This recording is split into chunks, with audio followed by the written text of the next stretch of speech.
ओम नमः शिवाय।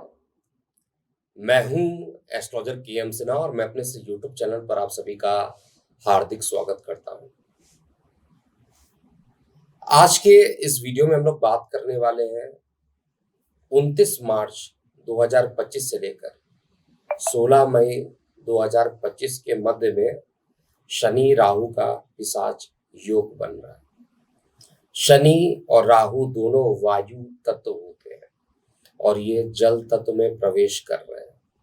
तो जब भी वायु तत्व वाले ग्रह जल में जाते हैं तो उनको कंफर्ट नहीं मिलता है, क्योंकि वायु और जल एक दूसरे के एनिमी होते हैं। अब होगा क्या, आपका जो लग्न है, आपका जो राशि है, उसके सापेक्ष अलग अलग परिणाम आपको दिखाई देंगे। तो इस वीडियो के माध्यम से हम लोग समझेंगे कि मेष से लेकर मीन लग्न वाले जातकों के लिए इस पिशाच योग का क्या प्रभाव होगा। इससे पहले के वीडियो में आपने देखा होगा कि हम लोगों ने ये बताया था कि पूरे विश्व में 29 मार्च 2025 के बाद जो ये पिशाच योग बन रहा है, जिसको श्रापित योग भी कहा जाता है, इस योग के कारण जो है क्या प्रभाव पड़ने वाला है। इस श्रृंखला में हम लोग बात करेंगे सबसे पहले मेष लग्न, मेष राशि वाले जातकों के लिए, लेकिन ट्रांजिट भी महत्वपूर्ण होता है। सबसे पहला जो ट्रांजिट इस ड्यूरेशन में होगा वो 3 अप्रैल को होगा, जहां पर मेष लग्न के जो लग्न अधिपति है मंगल अपने परम नीच राशि में वापस चले जाएंगे और उसी बीच में शापित योग भी बनेगा, शनि राहु का युति भी बनेगा। उसके बाद सूर्य देव का राशि परिवर्तन होगा और सूर्य देव के बाद बुध का राशि परिवर्तन होगा। फाइनली जो अंत में राशि परिवर्तन होना है वो सबसे पहले देवगुरु बृहस्पति का, और ये वृषभ से निकल के मिथुन में पहुंच जाएंगे और अंत में राहु केतु का राशि परिवर्तन होगा, जो कि मीन और कन्या राशि में है, ये कुंभ और सिंह राशि में प्रवेश कर जाएंगे। तो आइए हम समझते हैं कि इसका प्रभाव क्या पड़ेगा। इस पूरे वीडियो को मैंने अलग अलग लगन के लिए सेपरेट बनाया ताकि मैं अलग अलग लगन के बारे में सेपरेटली समझा सकूं। बेसिकली क्या होता है, जब एक साथ सारे वीडियो बन जाते हैं, कंबाइंड हो जाते हैं, कई बार ऐसा करना भी पड़ता है, तो ड्यूरेशन ज़्यादा हो जाता है। तो इस बार ये जो वीडियो है स्पेशली मेष लग्न और मेष राशि वाले जातकों के लिए इम्पोर्टेंट है। आप अगर मेष लग्न के हैं, मेष राशि के हैं, तो इस वीडियो को ज़रूर देखिएगा। और 12 लग्न 12 राशि के जो वीडियो है वो आपको बैक टू बैक दिखाई देगा। तो सबसे पहले हम लोग बात करने वाले हैं मेष लग्न मेष राशि का, इस पर क्या प्रभाव होता है। देखिए, अगर आप डिस्प्ले में देख रहे होंगे मेष लग्न और 29 मार्च को क्या स्थिति बनेगी, आपको दिखाई देगा लग्न से द्वादश पोजीशन में, अर्थात मीन राशि में एक तो सूर्य ग्रहण लगेगा और सूर्य ग्रहण के साथ सूर्य बुध शुक्र शनि राहु ये 5 ग्रह वहां पर रहेंगे और केतु की भी दृष्टि पड़ेगी और नीच के मंगल की भी दृष्टि पड़ना प्रारंभ हो जाएगी, जो कि आपको दिखाई देगा।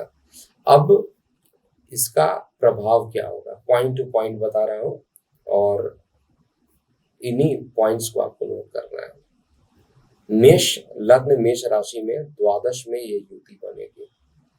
एक तो आपका लग्नेश जो है 3 मार्च को फिर नीच का हो जाएगा, परम नीच का, और परम नीच का हो जाएगा चतुर्थ भाव में, मानसिक स्थान वाले भाव में, माता के स्थान के भाव में जाकर ये नीच होगा। तो पॉसिबिलिटी बनती है कि माता की तबीयत भी खराब होगी, आपको भी लंग से रिलेटेड कुछ ना कुछ परेशानी ये दे सकता है। इसके अलावा इस ड्यूरेशन में मन बहुत परेशान रहेगा, ऐसा लगेगा कि किसी ने ब्लैक मैजिक कर दिया है, क्या परेशानी हो रही है, कोई भी काम कर रहे हैं वो विलंब हो जा रहा है। उसका रीजन क्या है, लग्नेश खुद परम नीच राशि में रहेगा और साथ में जो आपको शनि और राहु की युति दिख रही होगी द्वादश भाव में, तो शनि को डिपार्टमेंट मिला है दशम और एकादश भाव का।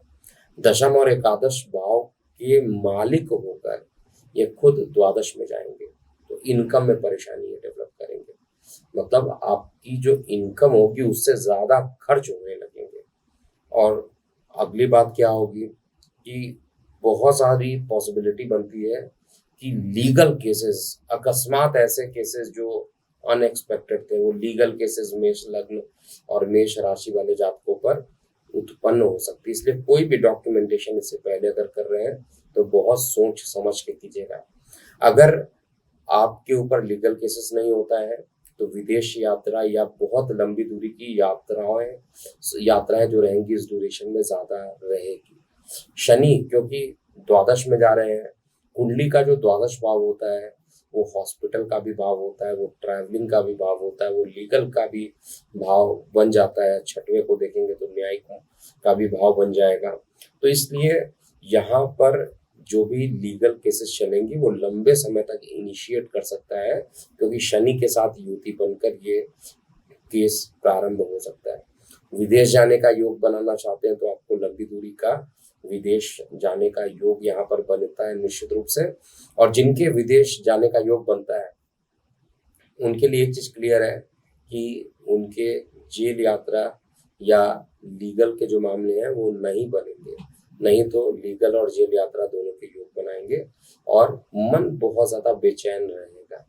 एक तो मन का जो कारक होता है चतुर्थ भाव, चंद्रमा ग्रह, वो चतुर्थ भाव में नीच का लग्नेश बैठेगा तो वैसे ही परेशान करेगा।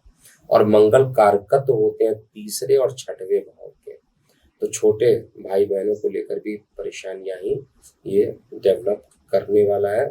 बहुत अच्छा प्रभाव नहीं देगा यहाँ पर। अच्छा प्रभाव केवल यही दे सकता है कि आप विदेश की यात्रा जो करना चाहते हैं उनके लिए।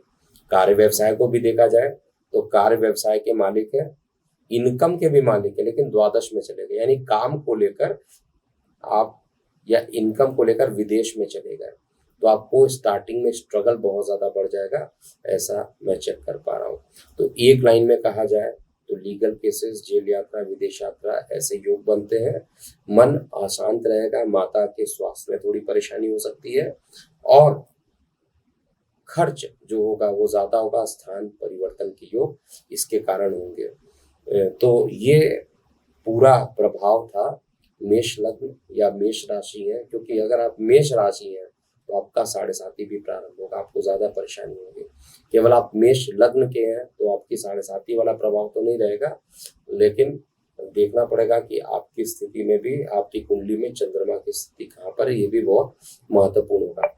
किनको ज्यादा परेशानी होगी? जो जिनकी शनि की दशा चल रही है, जिनकी राहु की दशा चल रही है, अंतरदशा प्रत्यंतर दशा कुछ भी अगर शनि राहु में से चल रहा है तो इस समय आपको बेहद सावधानी बरतनी चाहिए। उपाय नोट कीजिए क्या करना चाहिए। सबसे पहले तो आपको यहाँ पर ओम नमः शिवाय पंचाक्षर मंत्र का प्रयोग करके आप शिवलिंग पर दुग्ध चढ़ाइए प्रतिदिन। दूसरा काम आपको जो करना है वो प्रतिदिन गुरु का बीज मंत्र अर्थात ओम ग्रांग ग्रिंग ग्रौंसा गुरुवे नमः, इस बीज मंत्र का आपको पाठ करना चाहिए। लेकिन ऐसी कंडीशन हो जाए कि जेल यात्रा हो गए या हॉस्पिटल के बहुत चक्कर लगाने पड़ जा रहे हैं तो ऐसे कंडीशन में केवल एक ही उपाय कीजिएगा कि इस ड्यूरेशन में राहु की शांति पूजा आप करा सकते हैं। तो उम्मीद है ये वीडियो आपको समझ में आ रहा होगा। अगर आपको ये वीडियो समझ में आता है तो आप इसको लाइक कीजिए, सब्सक्राइब कीजिए, शेयर कीजिए। अभी के लिए इतना ही। मैं हूँ एस्ट्रोलॉजर के एम सिन्हा। ओम नमः शिवाय।